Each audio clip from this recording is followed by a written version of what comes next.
My friend group said my stable life made me too boring for their spontaneous girls' trip to Chelum. So when their resort booking was mysteriously canceled for a VIP buyout, I made sure they had a front row seat via Instagram as I hosted my famous clients in their presidential suite. This is where the story truly begins, and you won't want to miss what happens. Make sure you're subscribed to see it through to the end. We're always curious. Where in the world are you all watching from today? Let us know in the comments. The text message arrived with the clinical chime I'd assigned to our group chat, a sound that had for 15 years signaled laughter, support, and shared secrets. But as I read the words on the screen, the phone felt cold in my hand, a sterile block of glass and metal broadcasting my own social obsolescence. I was sitting in my office, staring at a mood board for a multi-million-dollar brand launch, a dizzying array of fabric swatches, color palettes, and architectural renderings.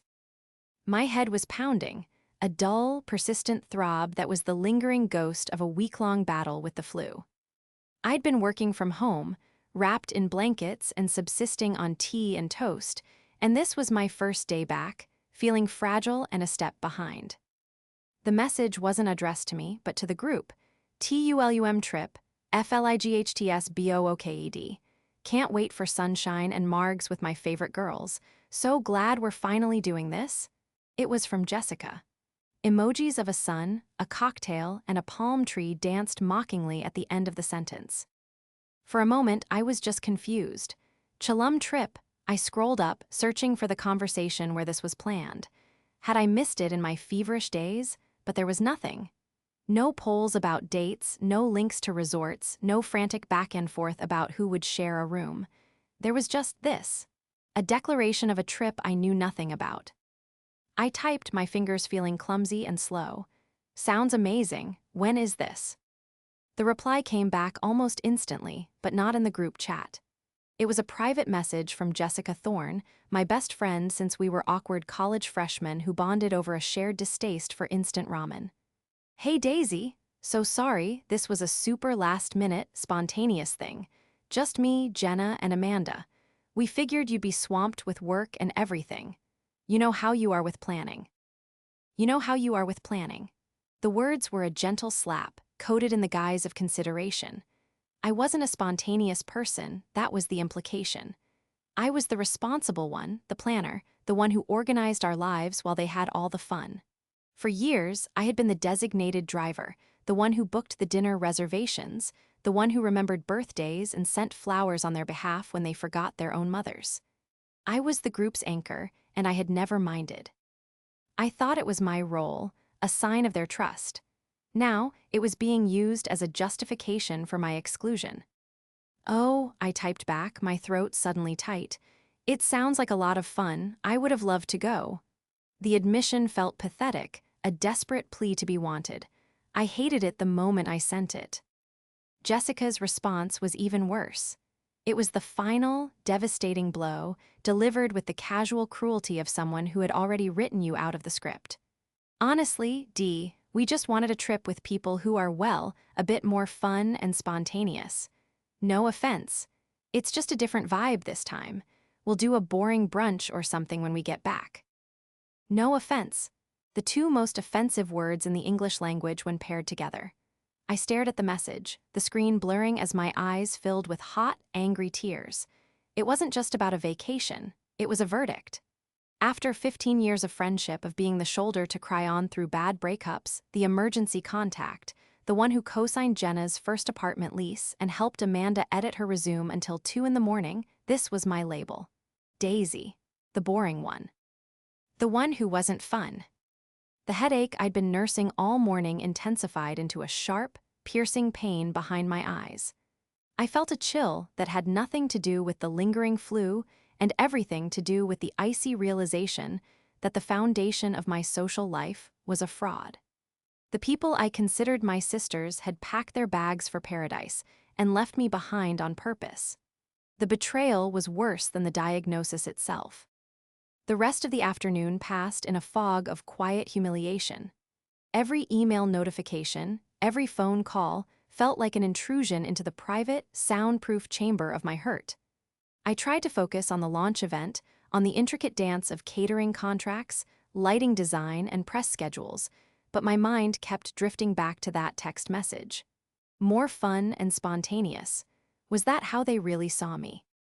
I thought of all the times I'd dropped everything for them. The weekend I spent helping Jessica move into her new condo, carefully packing her fragile belongings while she directed from the sofa with a glass of wine. The countless evenings I'd spent listening to Jenna lament her dead-end job, offering advice and encouragement she never took. The money I'd loaned Amanda for a car repair that I knew I would never see again. These weren't the actions of a boring person, they were the actions of a loyal friend. Or, I thought with a fresh wave of nausea, the actions of a doormat. That evening, I was curled up on my sofa, nursing a cup of chamomile tea, when my phone buzzed with an incoming call. It was Jessica. A part of me, the weak, hopeful part, thought maybe she was calling to apologize. Maybe it was all a huge misunderstanding. I let it ring 3 times before answering, trying to compose my voice into something neutral. Hello. Hey, whatcha doin'? Her voice was breezy, infuriatingly normal, as if she hadn't just detonated a 15-year friendship via text. Just working from home. Still getting over this flu, I said, my tone flatter than I intended. Oh, right, bummer, she said, the sympathy so thin it was transparent. Anyway, I just had a quick question. Do you still have that navy blue beach cover-up? The silk one? I can't find mine, and I thought I might have left it at your place last summer. I froze. She was calling to borrow my clothes for the trip she had unceremoniously uninvited me from. The audacity was breathtaking. For a moment, I was speechless, a torrent of angry responses warring in my head. Are you serious? You kicked me out of the group and now you want to wear my clothes? But I swallowed them all down. A different feeling was beginning to stir beneath the hurt, a cold, clear, and dangerous sense of calm. The navy blue one? I said, my voice steady. I think so, let me check. I walked into my bedroom, opened my closet, and saw it hanging there, a beautiful, flowing piece of silk I'd bought on a trip to Greece 2 years ago, a trip I had invited her on. Yeah, I have it, I said into the phone. Oh, amazing. Could I swing by and grab it tomorrow morning? Our flight is in the afternoon, she chirped. Something inside me snapped, not with a loud bang, but with a quiet, decisive click. It was the sound of a door closing for good. An idea, wild and audacious, began to form in the back of my mind. It was a tiny spark in the darkness of my misery, but it felt powerful. You know, I don't think that's going to work, I said, the newfound steel in my voice surprising even me. There was a pause on her end. Oh, why not? I think I'm going to need it, I said simply. You need it for what? Jessica's voice was laced with confusion and a hint of irritation. I thought you were sick and buried in work. Things can change, I replied, a slow smile spreading across my face that she couldn't see. Plans can be spontaneous. I could almost hear her frown through the phone. Okay, weirdo. Fine, I'll just buy a new one. I've got to run, Jenna's here, and we're trying to decide which bikinis make us look the most chillum-ready. She laughed, a sound that was suddenly grating and foreign. Talk to you when we get back. Hope you feel better. She hung up before I could reply. I stood in my closet, the silk cover-up cool against my skin, and the spark of an idea grew into a flame. They thought I was boring, predictable, a stable, reliable fixture in their lives that they could take for granted. But they had forgotten one crucial thing about me. They had forgotten what I do for a living. My friendship with Jessica, Jenna, and Amanda was forged in the fires of our early 20s, a time when we had nothing but each other and cheap pizza. I was the quiet, studious one, the one who proofread their essays and reminded them of exam dates. They were the glittering, chaotic ones, pulling me out of the library and into a world of late-night diners and questionable parties. We balanced each other, or so I thought. As we grew older, our paths diverged. I poured my energy into building a career, starting as an unpaid intern at a boutique PR firm and clawing my way up to creative director. My work was my passion. It was demanding, yes, but it was also thrilling. I built experiences from the ground up, transforming empty spaces into magical, unforgettable events. Jessica, meanwhile, had job-hopped through a series of marketing positions, always chasing a bigger title and a trendier brand. Her identity was curated, a mosaic of Instagram posts and name-dropping. She wasn't interested in the hard work behind the glamour, only in the glamour itself. Jenna and Amanda fell into her orbit, content to be the supporting cast in the movie of her life. Over the years, a subtle pattern emerged. I became the group's infrastructure. When Jessica's car broke down, she called me for a ride, not a tow truck.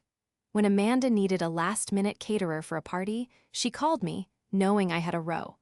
Stir of the city's best chefs on speed dial.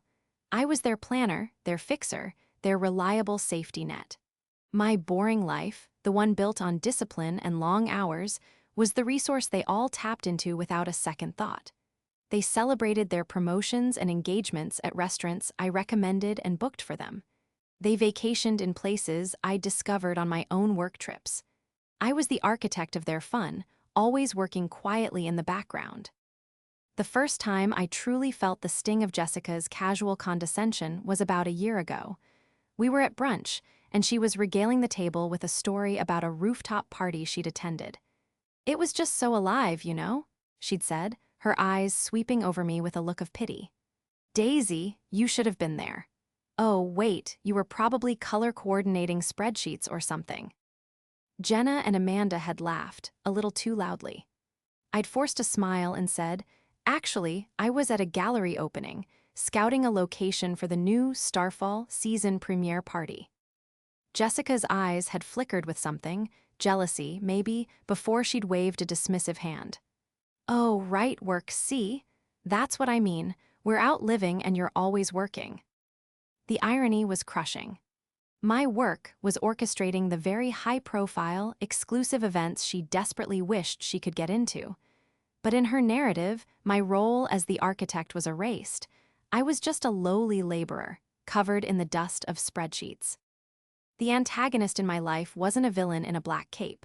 She was my best friend, a woman who smiled to my face while diminishing me with every word, painting me as a dull, one-dimensional caricature to elevate her own status as the queen of spontaneity. Her interest in my life was always superficial, but her interest in my assets, my connections, my knowledge, my resources, was pointed and relentless.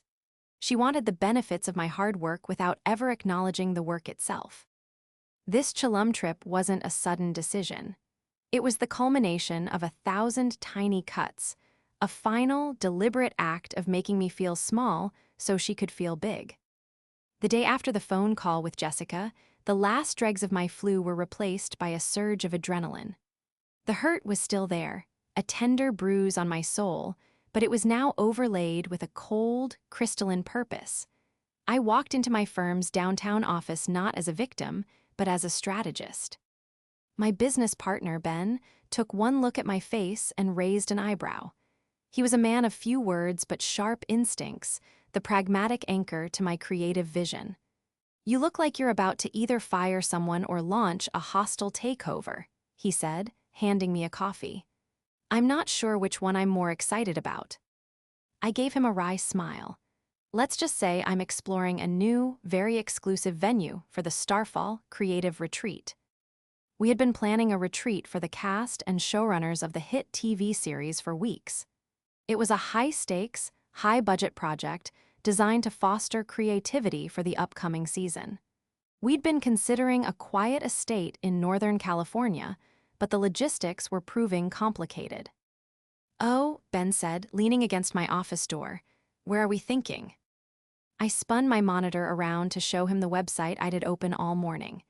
It was for La Jolla, a hyper-exclusive, 10-suite boutique resort nestled in a private cove in Chilum. It was sleek, minimalist, and breathtakingly expensive.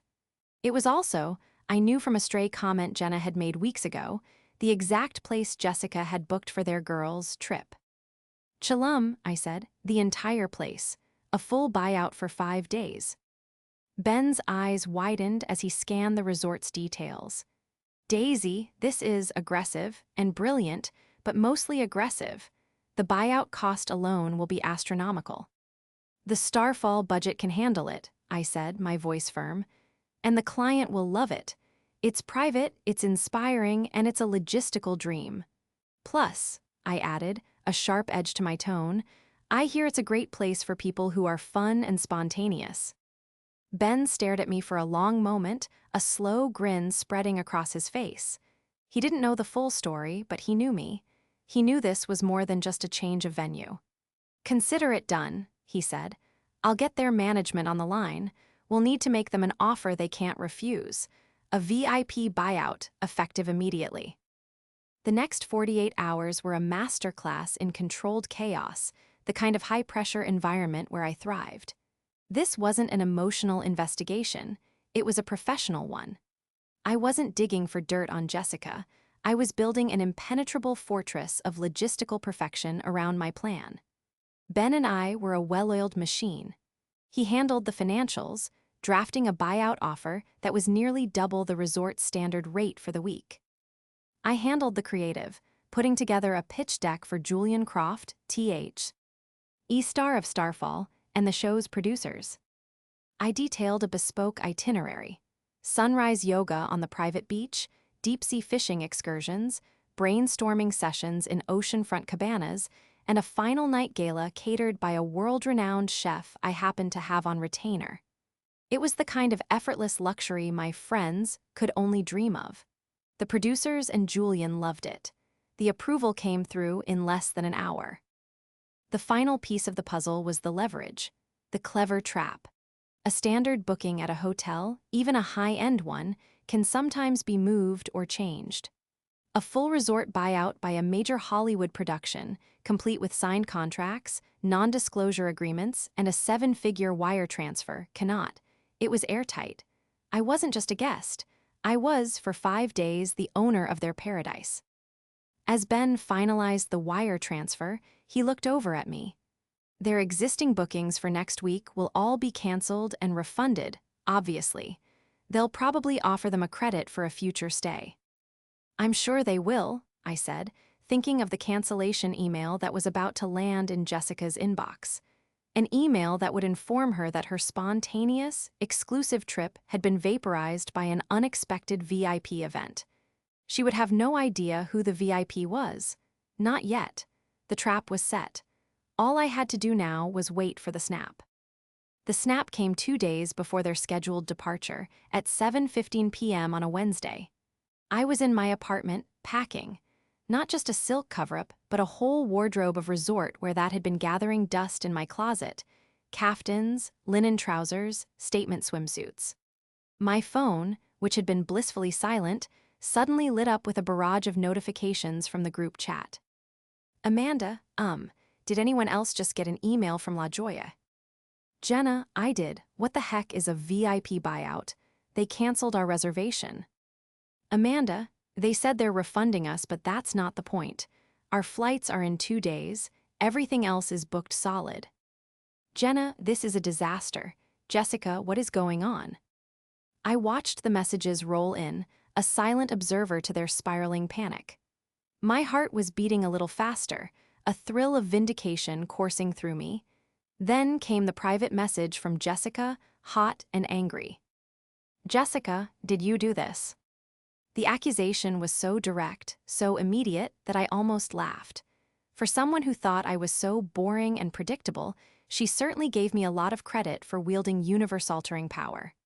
I let the message sit there, letting her stew in her own impotent rage. My lack of an immediate denial was, I knew, a confirmation in her mind. I typed back a single, innocently phrased question. Do what? Is everything okay? My phone immediately started ringing. It was Jessica. I took a deep breath, smoothed down my linen trousers, and answered. What did you do, Daisy? She hissed, her voice stripped of all its usual breeziness. Jessica, I have absolutely no idea what you're talking about, I said, my voice a perfect symphony of calm and confusion. It was the same voice I used on frantic clients and demanding celebrities. It was bulletproof. Don't lie to me, she shrieked. Our resort in Chelum just canceled our entire booking because of some VIP event. It's you, isn't it? This is because we didn't invite you. You think I somehow got a resort in another country to cancel your reservation out of spite? I asked, infusing my tone with just the right amount of incredulity. Jessica, you're being paranoid. That's absurd. Why would I do that? This was the first part of my trap, plausible deniability. I hadn't done anything to her. I had simply done something for myself and my business. The consequences to her were merely collateral damage, a fact that made her accusations sound unhinged. Because you're jealous, because you couldn't stand that we were going to have fun without you, her poorly executed threats began to fly. I'm going to call the resort. I'm going to tell them what you've done. I will ruin you, Daisy. My uncle is a lawyer, you know. Jessica, calm down, I said, my voice dropping to a soothing, almost pitying tone. It sounds like you're having a really stressful evening. I'm sure it's just a mix-up. These things happen. Maybe you can find another hotel. Everything is booked, she screamed, the sound cracking with desperation. I could picture her perfectly, pacing her pristine white living room, her face red, her carefully curated image crumbling into dust. Well, that's a shame, I said softly. And then I delivered the first subtle reveal. I was actually just looking at hotels in Chelum myself for a work thing. It is a popular time of year. You have to book the good places far in advance. There was a dead silence on the other end of the line. I had just shattered her perception of the situation. Her narrative was that I was a bitter, jealous friend lashing out. My coup.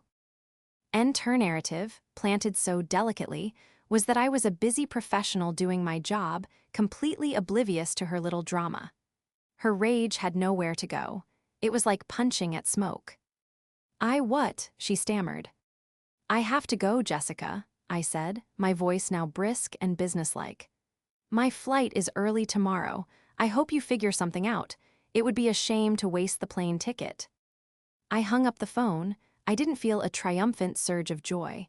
I felt a quiet, resolute calm. The first confrontation was over. I hadn't raised my voice. I hadn't made a single accusation. I had simply held up a mirror, and she had shattered against her own reflection. The fraudulent nature of her friendship, one that assumed I was both boring enough to discard and simultaneously powerful enough to orchestrate international travel conspiracies against her, was laid bare in her own frantic, baseless accusations. And the best part was, she still had no idea what was coming. The next 24 hours were a study in Jessica's escalating desperation. The group chat, which I had muted but not left, was a real-time feed of her failure. They couldn't find another hotel, not a decent one anyway. The options were cheap hostels far from the beach or outrageously priced mega-resorts that were far beyond their budget. Jenna and Amanda's messages shifted from panicked to annoyed. Jenna, Jess, you said you had this all handled. What are we supposed to do now? Amanda, my PTO is already approved. I can't just not go. Maybe we should just look at Cancun. Jessica's responses were clipped and defensive. I am handling it, and we are not going to Cancun. We're going to Chelum. Her pride wouldn't let her admit defeat. This trip was meant to solidify her status as the group's glamorous leader. Its collapse was a direct threat to her reign. Meanwhile, her private text to me became increasingly erratic, a mix of pleading and threats. Daisy, if this is you, just admit it. This isn't funny anymore. Followed an hour later by, you will regret this. I ignored them all. My own preparations were the complete opposite of her chaos. Ben and I had built the perfect case for an unforgettable corporate retreat. Every detail was meticulously planned and flawlessly executed. We flew down on a private jet chartered by the studio, landing at a small executive airport that bypassed the commercial crowds. A fleet of black SUVs was waiting to whisk us, Julian Croft, and the rest of the Starfall team away. The moment we arrived at La Jolla, I knew I had made the right choice. The place was even more stunning in person. It was a sanctuary of white stone, teakwood, and shimmering infinity pools that seemed to melt into the turquoise sea. The resort manager, a chic woman named Sophia, greeted us personally. Ms. Evans, she said with a warm, professional smile. Welcome to La Jolla. We are so honored to host the Starfall retreat. Everything is prepared exactly to your specifications. The presidential suite is ready for you. As I was escorted to my suite, a sprawling multi-room villa with a private plunge pool and a panoramic ocean view, my phone buzzed. It was a notification that Jessica Thorne had posted a new Instagram story. I clicked on it. It was a selfie of her, Jenna, and Amanda at the airport bar, forcing smiles over a round of overpriced drinks. The caption read, "Chalum bound, a few little hiccups, but nothing can stop this spontaneous adventure." The winking emoji was a pathetic attempt to save face. I knew they didn't have a hotel. They were flying into a storm of their own making, armed with nothing but misplaced bravado. That evening, as the sun began to set, casting a golden glow over the resort, I decided it was time for the second confrontation. This one wouldn't be on the phone. It would be public, irrefutable, and delivered with the polished professionalism that was my signature. I changed into a simple but elegant white dress. I stood on my private terrace, the gentle sea breeze rustling the palm trees around me. In the background, you could see the main resort pool, where Julian Croft and his co-stars were laughing and enjoying cocktails. I took out my phone, opened Instagram, and started my own story. It wasn't a selfie. It was a slow, panning video of the view from my suite. The turquoise water, the pristine white sand, the iconic thatched roof palapas of La Jolla. I let the video linger for a moment on the resort's logo, subtly embroidered on a poolside towel. Then I turned the camera to myself. I smiled, a genuine, relaxed smile of pure contentment. I didn't add a caption, I didn't need one. I just added the location tag, La Jolla Chalum. I posted it. Within minutes, the view count started climbing. And then I saw the 3 names I was waiting for pop up on the viewer list: Jessica Thorne, Jenna B., Amanda Peters. They had seen it. My phone buzzed. It was Jenna. "Is that where are you?" Then Amanda, "That's our resort." "How are you there?"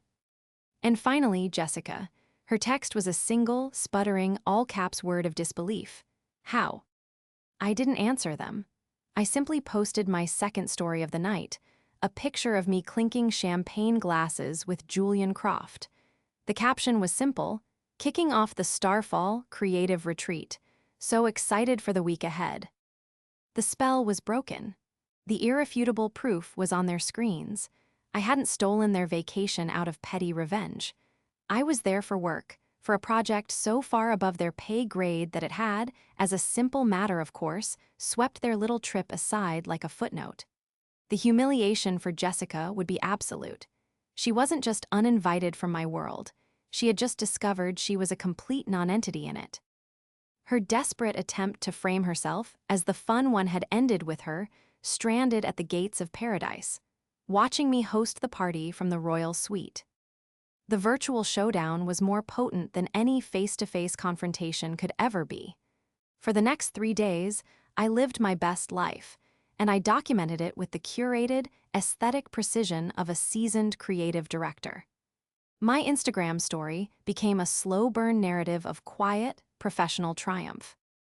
There was a photo of my morning coffee, the La Jolla logo perfectly centered on the mug, with the turquoise ocean sparkling in the background.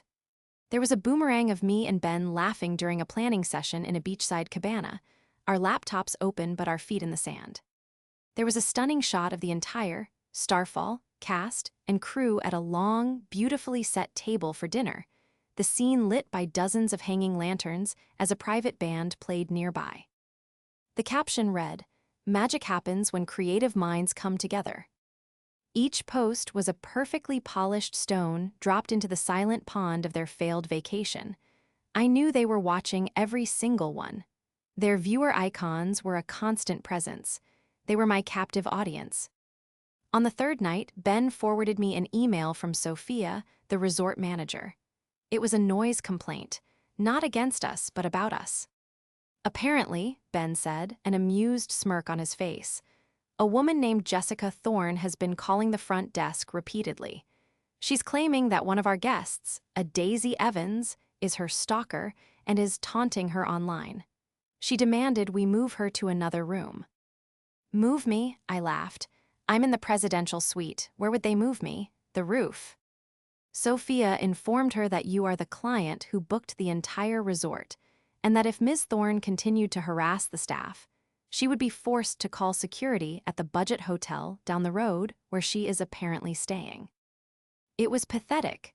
Jessica's last-ditch effort was to paint me as the villain, to frame my success as a personal attack. She couldn't comprehend a world where her drama wasn't the main event. That night was our final gala. The atmosphere was electric. Julian Croft stood to give a toast. He raised his glass. "To Daisy and Ben," he said, his voice warm and sincere. "Thank you for creating a space for us that was not only productive but truly restorative. This has been the most inspiring and seamless retreat we have ever had. Your professionalism and creative vision are second to none."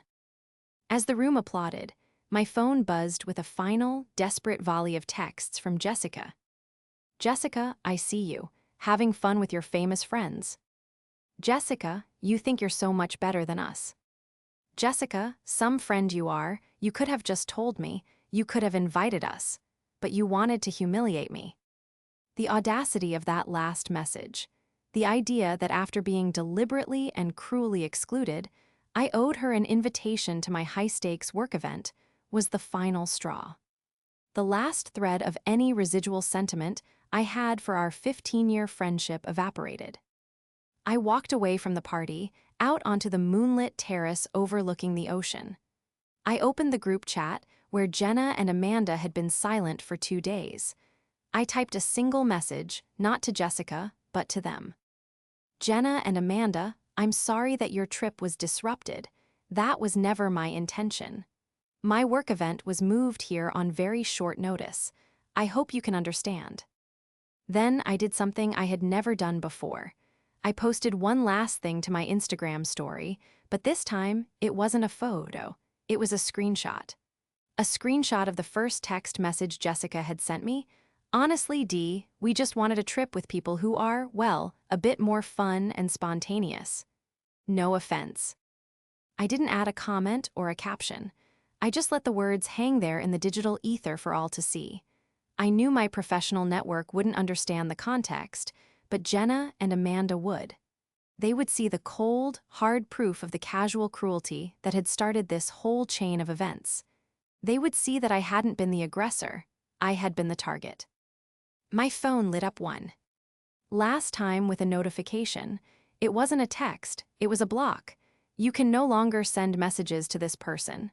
Jessica had blocked me. It wasn't the angry, screaming climax I might have once imagined. It was better.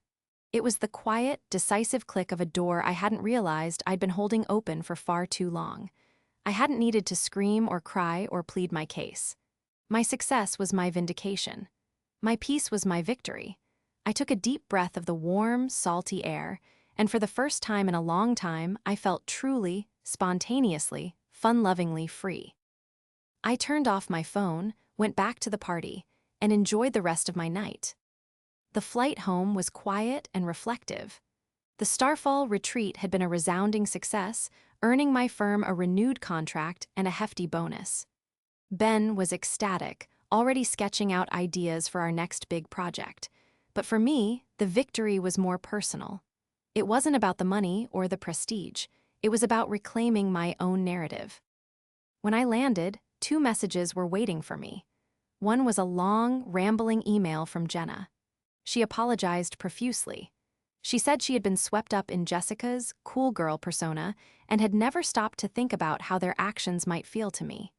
Seeing Jessica's text message screenshot, she wrote, made her realize how casually cruel their ringleader had been for years. She said Amanda felt the same way and that their flight home from Chelum, after 3 miserable days in a loud, crowded hotel, had been a tense, silent affair. The friend group had imploded. She didn't ask for forgiveness, only to explain. She ended it with, "You were always the best of us, Daisy. I'm so sorry it took me this long to see it." I read the email and I felt nothing. Not anger, not even satisfaction, just a quiet sense of closure. I typed back a simple reply, "Thank you for your message. I wish you all the best." It was a polite dismissal, a door gently closed rather than slammed. The second message was a formal letter from a law firm. My heart skipped a beat, thinking Jessica had actually followed through on her ridiculous threats. But the letter wasn't from her lawyer, it was addressed to her. My company's legal department, prompted by Ben after he'd heard about the harassment calls to the resort, had sent Jessica Thorne a cease and desist letter. It formally documented her harassment of me, my client, and the staff at La Jolla, and warned her that any further contact, slander, or libelous comments would result in immediate legal action. Ben had used my professional network to build a protective wall around me, ensuring Jessica's downfall was as complete as it was deserved. She was silenced, not by my anger, but by corporate law. Jessica's social exile was swift. Her attempt to spin the story on social media had failed spectacularly.